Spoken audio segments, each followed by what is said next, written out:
All right, the power of letting go. Why and how letting go is powerful. Let me ask you this to set this video off. When you order a package, let's just say you order from Amazon.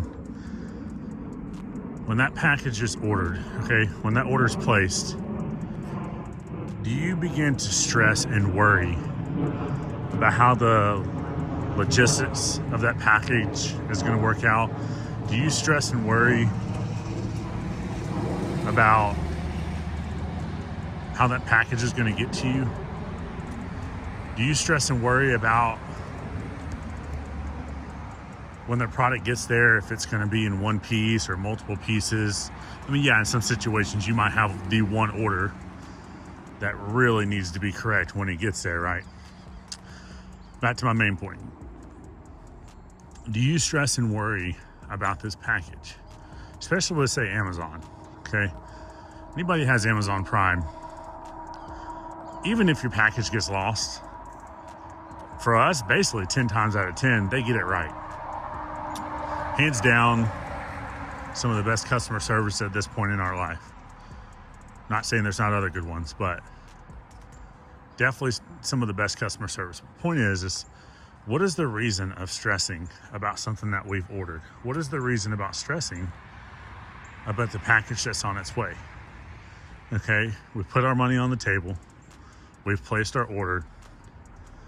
Okay, the package is on its way. That's the whole reason we order whatever it is that we order, correct? All right, want to let that individual walk by. Also, I apologize if the cars kind of mess up the volume a little bit as they go by. But anyways, the point is we put our money on the table, okay? We order these packages, and 9 times out of 10, we move on. Again, unless it's the one package that all of a sudden, as of today, we need it right away. But for the most part, I mean, we order packages personally, being we travel full time around the country. We order packages all the time. And almost never do we worry about how they're going to get there. We order these packages and we have faith they're going to come. Now, let's swap over to the power of letting go. When you have something in life that you want, you're looking forward to, it's a dream, it's a desire, it's a vision, okay? This can be anything under the sun, from relationships to work to money to freedom to health, whatever it is. When you have these things that you want in life, what is the point of worrying to the point that you're stressed out, worried, concerned? How's it going to work out? When's it going to get here? What's going on? Does that really do you or anyone else any good? The best thing you can do when there's things that you want in life is put it out there, right? We've talked about writing things down, having images on a board so you have a better idea of what they look like, okay? Writing it down and putting out there what you want. When we're too much worried about the how, this means we're holding on too tight. We're essentially squeezing and suffocating those dreams, those desires, those images that we have. And most often never works out.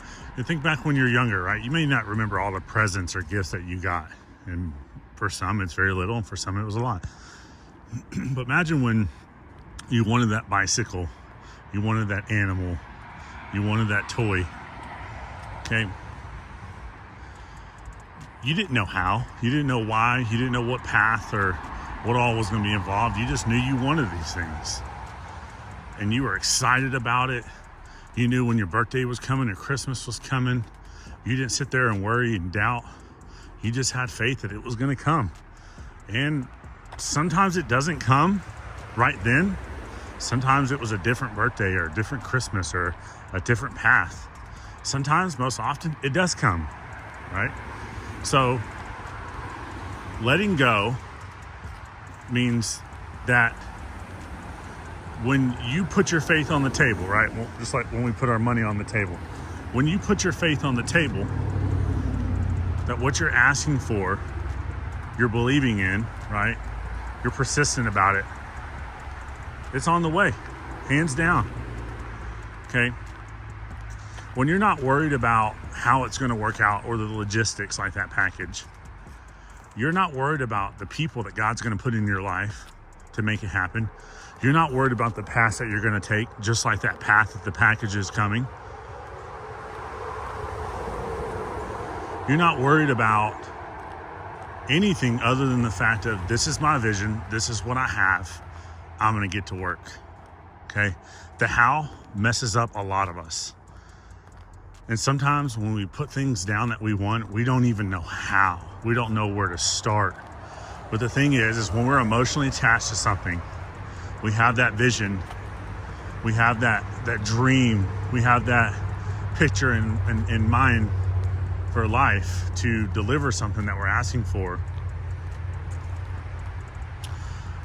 It's important to us just to be emotionally attached to it and just let go of it, okay? Obviously, there's steps that need to be taken. There's work that needs to be put in, okay? There's some degree of not completely letting go, but in the aspect of suffocating that dream, holding on tightly, worried about that dream, that package, how's it gonna get delivered? How's it gonna get to me? It doesn't do you any good, okay? When you are focused on what it is that you desire, what it is that you want, you're not asking friends and family what they think. You're not going around telling people, well, you know, I've been thinking about doing this and I've been thinking about doing that. The reality is you're just doing it. You've already got that image on your board. You've already got it written down. You're already rehearsing it daily, emotionally. Okay, you're already being able to distinguish either are you emotionally attached to it in a positive way or are you emotionally attached to it in a negative way. Okay, if you have the right emotion attached to something that you want, you are not worried about it. You are not worried about how or when everything is going to come into your life. You just have the faith that it's going to come at the right moment. How about in school? Right, at one point in your life, you maybe had a sporting event coming up or a test coming up or an essay coming up. Sure, you studied, sure, you put in the work, but think about the times you had all this negative conflict within. Every bit of, I'm not going to pass it, or it's not going to work out, or I'm not going to catch that pass, or I'm not going to score that point, or I'm not going to make mom and dad or coach happy. Only for the end result to come and you go, wow, that was nothing. Wow, I worried for no reason. Wow, the results was far better than I ever imagined. Okay, you get worked over something that really, all in all, because you put in the work and the time, ended up working out, right? So imagine if you do this, but you have the right mindset. Like when you were a child, looking forward to that gift. Okay, imagine having that childlike mentality in life. You know, you expect good things to happen. You expect things to work out. Listen, sitting here worrying about, you know, who you are in life, what society's telling you. Things don't work out for men. Things don't work out for women. Things don't work out because of this color. Things don't work out because of, you know, your family. Listen, don't listen to these algorithms out here. Don't listen to these people telling you how things are going to work out in your life. Write it down. Be emotionally attached to it. Okay, let go while you're putting in the work. And when you have those days when it just doesn't seem like it's working out, okay, think about that package. Think about those gifts that came to you as a child. Then realize that you have this written down. And if you're emotionally attached to it, if you're excited about it, okay, it's going to work out. Just let go. Okay. If you know someone struggling today that's just holding on tight to, you know, whatever it may be, share this video with them, remind them, hey, listen, if it doesn't work out because you've been attached to it emotionally in a negative way, that means that God has something better for you. Okay, share and remind